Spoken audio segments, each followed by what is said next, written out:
Bonjour à toi, bienvenue à ce message lumière. C'est une grande joie pour moi de pouvoir être avec toi aujourd'hui. Je m'appelle Olivier, je suis petit frère de Myriam depuis l'année 2017 et je suis dans ma deuxième année à la mission de Montréal, Myriam de la Miséricorde. Petite sœur Joanne, que tu connais bien, que tu vois à tous les mercredis, m'a demandé de faire un message lumière par mois pour l'aider, pour la soutenir dans cette démarche. En entendant sa demande, j'ai tout de suite pensé à une expérience que j'aimerais bien te faire vivre. Nous, en Myriam, nous faisons depuis plusieurs années ce que l'on appelle des mercredis de l'histoire. C'est-à-dire que nous essayons, une fois par semaine, le plus possible, souvent le mercredi, à l'animation après les repas, de prendre une histoire dans la spiritualité de Myriam et de se la raconter entre nous avec le plus possible d'authenticité, avec les faits, pour en tirer ensemble les leçons évangéliques, les leçons de l'histoire que cette histoire contient.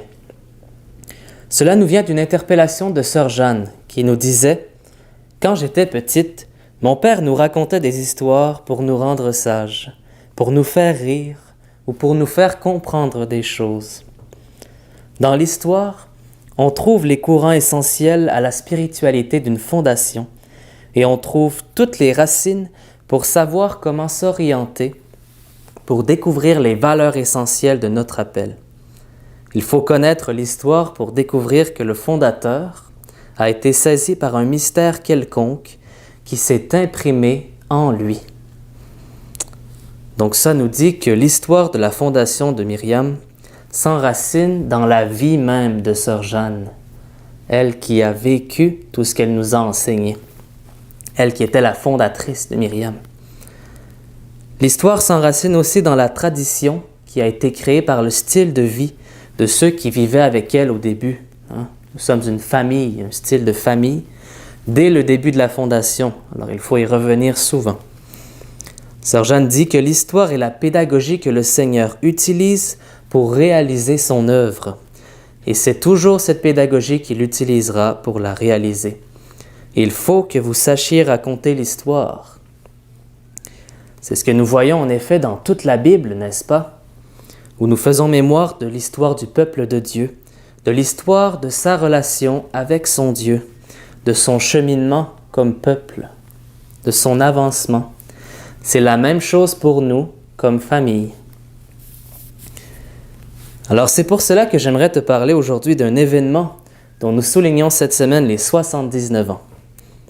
C'était le 22 février 1943, alors que sœur Jeanne était encore jeune religieuse dans la communauté traditionnelle des servantes du Saint-Cœur de Marie.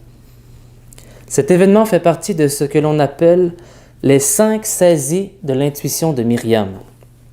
On les appelle des saisies parce que ce sont des grâces qui ont profondément transformé sœur Jeanne. C'est-à-dire qu'il y avait un avant et un après dans sa vie autour de ces 5 événements. Pour te faire comprendre un peu plus, j'aimerais te lire un extrait du tome 2 de l'autobiographie de sœur Jeanne. Si jamais tu l'as à la maison, c'est à la page 101 et 102. Sœur Jeanne nous dit « Un samedi matin, me sentant un peu fatigué, je décidai de me détendre par un avant-midi de couture. Comme c'était mon habitude, je travaillais en fredonnant des chants qui me nourrissaient, tout en méditant dans mon cœur les paroles que je chantais. Tout à coup, je fus saisi jusqu'aux larmes, et je répétai tout haut, sans me lasser, « Dieu, c'est mon Père! Dieu, c'est mon Père! Même si tous les miens étaient des bandits, Dieu, c'est mon Père, et ma famille, c'est la famille de Dieu. » Toute ma vie, mon cheminement spirituel et mon apostolat furent marqués par cette expérience existentielle de miséricorde, que j'appelle maintenant une expérience de foi-providence. Et sœur Jeanne nous dit ce qu'est la foi-providence. C'est la foi du cœur d'enfant qui a la certitude que son Père est agissant maintenant. C'est un don de l'esprit auquel il faut se disposer et qu'il faut savoir demander.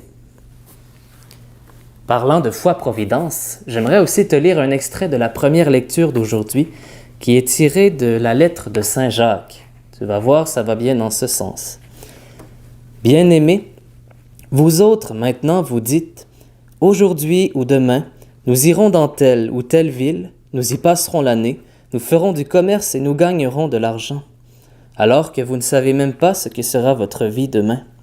Vous devriez dire au contraire, si le Seigneur le veut bien, nous serons en vie et nous ferons ceci ou cela. C'est bien ce que veut dire la foi-providence, n'est-ce pas? Laisser Dieu agir dans notre vie au fur et à mesure, le laisser nous guider, nous conduire et nous abandonner entre ses mains comme des enfants bien-aimés.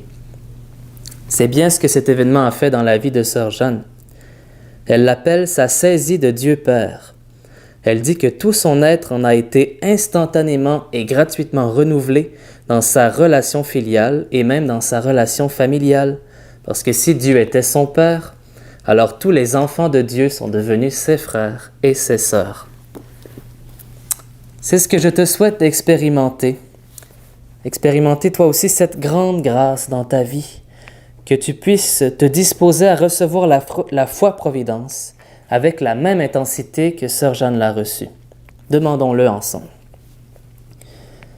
Seigneur, merci de venir renouveler mon frère, ma sœur, dans sa relation filiale avec toi.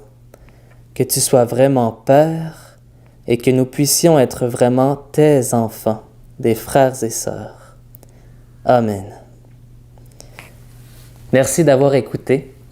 Je te souhaite une belle journée et je te dis à la prochaine. Au revoir.